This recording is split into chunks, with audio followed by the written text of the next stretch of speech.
Is it competitive finding work here in Vancouver if you're an international student or you're international in general, you're migrating to Canada? How hard is it? Let's talk about that. Before we get into it, make sure to like the video and subscribe to the channel. Let's get right into it. On this channel, we talk all about thriving abroad, and in order to thrive abroad, you'll probably need a job. So let's talk about Vancouver specifically.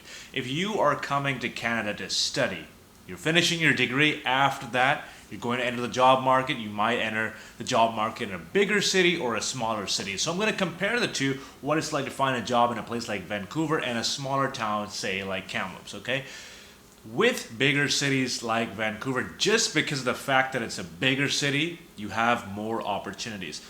If you were in a smaller town like Kamloops and you were to look up jobs in your career, you'll probably find one posting every week or maybe two postings every other week. And if you already applied to them, then you're just sitting waiting and refreshing, and you don't know when the next job is going to open. So you're playing this waiting game. In places like Vancouver, because the city is so big, you have opportunities popping up every single day. You apply to one place, you wait for the next one, you apply to that one. If I were to Google right now accounting jobs, I would find a whole list right off the bat. So let's do it now actually. Jobs in Vancouver accounting. Let's see what we get.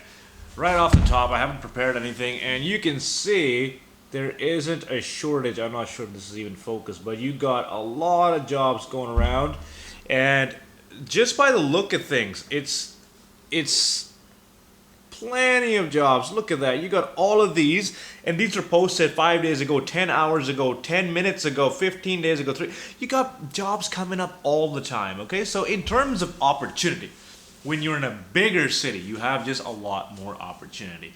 When you're in a smaller city, even though there are less jobs, there are more people applying for those jobs. So it might be more competitive. Now, it depends on the kind of job it is. If it's something that's particularly hard to fill, like an environmental engineer who has 5 years of experience in sustainable energy, that's probably going to be something that's a lot harder to find. So it's going to be maybe less competitive because you don't have a lot of competition out there, but something like accounting is going to be very competitive because less jobs, a lot of people trying to apply. So when you apply in a bigger city, there's a lot more chances of you applying in different places for the job. Now let's look at the other side of the argument, okay?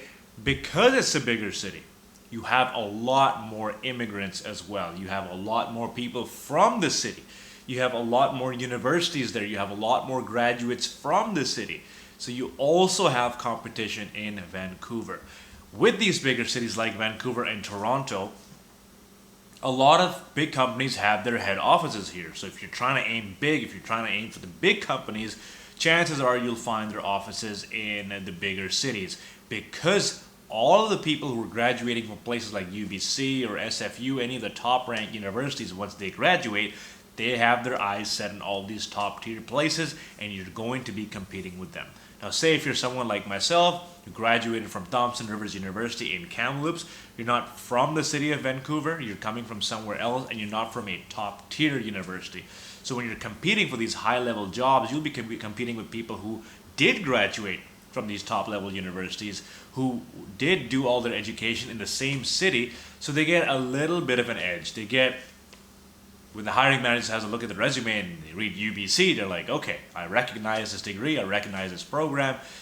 It's not that they won't recognize your program if you're from somewhere else. I just believe personally it might give you just that tiny bit of edge.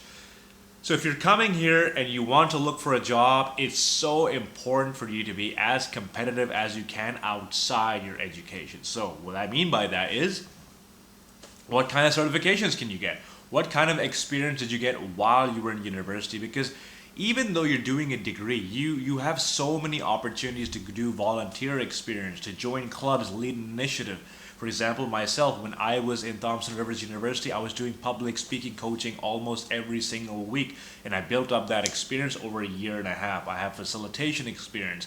It wasn't directly a part of my course, but I went out of my way to develop it, and you can do the same thing as well. If you're in something like accounting, you can join the accounting club. I know there's a tax club in my previous university, and they would do taxes for all the students. That right there is experience. So if you're not graduating from the most top tier level of universities, it's not that it's going to hold you back, but it's always good to have more experience. It's always good to have a competitive edge that you can bring to your resume, okay?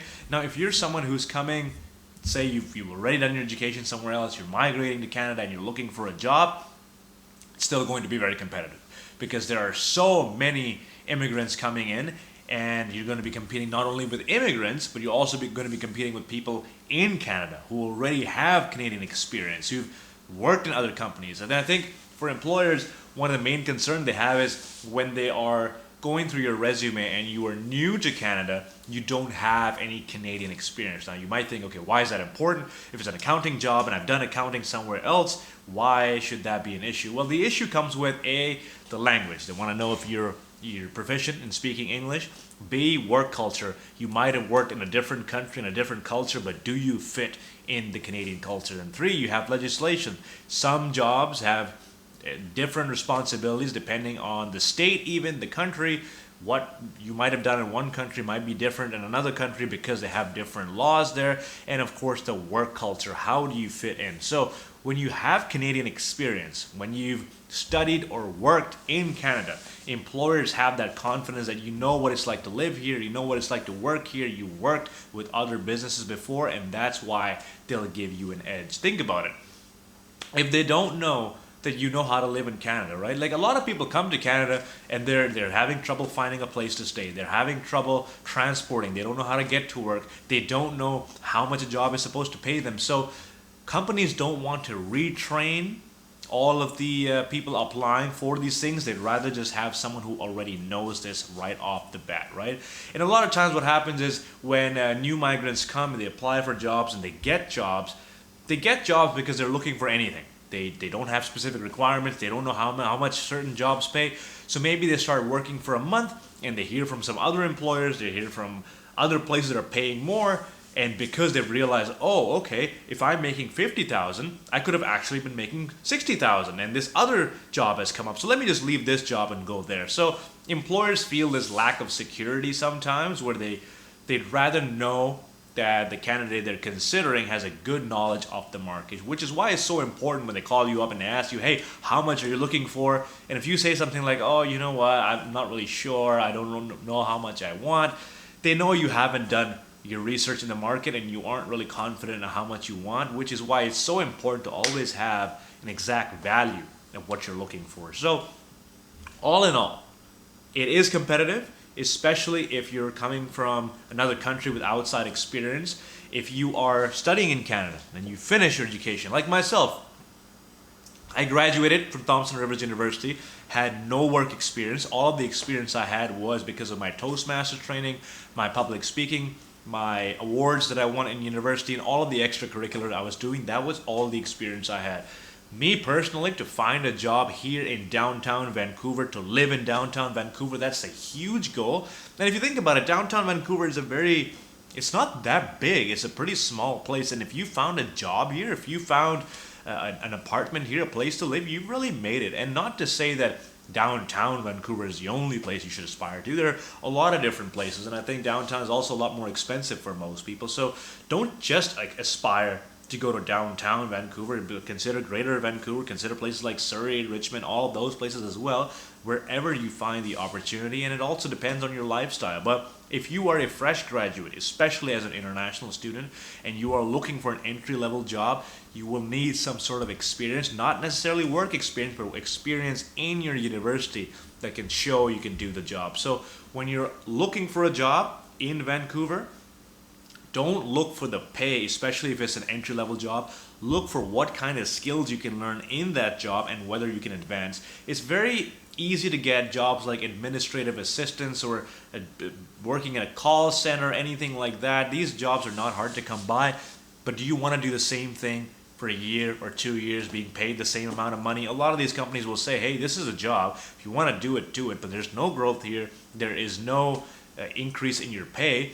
And say you're stuck there for 2 years, your experience is not really going to take you anywhere. You always want to prioritize which job is going to give you some skills, so down the line you can eventually transfer into something else or maybe grow within that company to something else. So when you're in Vancouver, always prioritize skills over the money you get.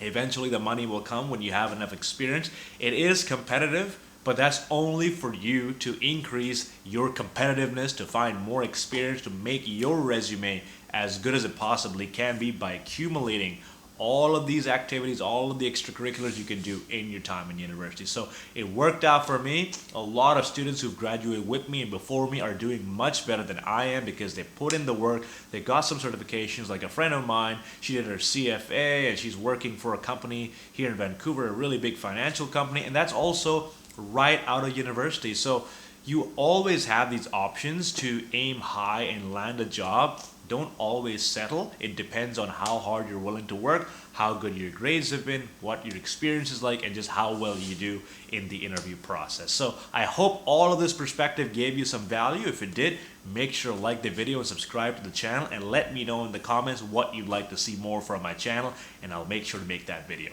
Take care.